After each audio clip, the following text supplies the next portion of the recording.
AP medical కార్పొరేషన్లో తవ్వే కొద్దీ అక్రమాలు వెలుగులోకి వస్తున్నాయి. తాజాగా 340 కోట్ల టెండర్ డాక్యుమెంట్ బయటకొచ్చింది. శుక్రవారం ఢిల్లీకి చెందిన అస్మదియా కంపెనీకి దాన్ని అప్పగించారు. ఈ వారంలో టెండర్ పిలిచేందుకు కార్పొరేషన్లో డ్రగ్స్ విభాగం అధికారులు సిద్ధమయ్యారు.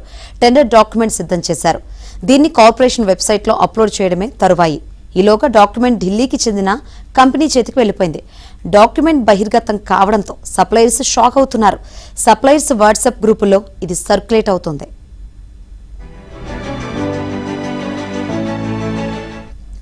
ఢిల్లీకి చెందిన కంపెనీ ప్రతినిధులు అన్ని మ్యానుఫ్యాక్చరర్స్ కంపెనీలను సంప్రదించి మీ కంపెనీకి సంబంధించిన ప్రాజెక్టులు ఏపీ మెడికల్ కార్పొరేషన్కు సరఫరా చేస్తాం, ధర ఎంత తగ్గిస్తారు అంటూ బేరాలు మాట్లాడుకుంటున్నారు. పైగా టెండర్ డాక్యుమెంట్ను చూపించి ఇందులో ఏమైనా స్పెసిఫికేషన్స్ మార్చాలన్నా తమ క్షణంలో పని అని, తాము ఏపీలో ఏదైనా చేయగలమని బహిరంగంగానే చెబుతున్నారు.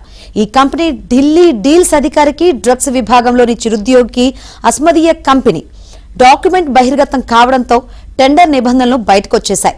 కార్పొరేషన్ అధికారులు తమ పర్సంటేజీల కోసం పారదర్శకతకు నీలొదిలేస్తున్నారు.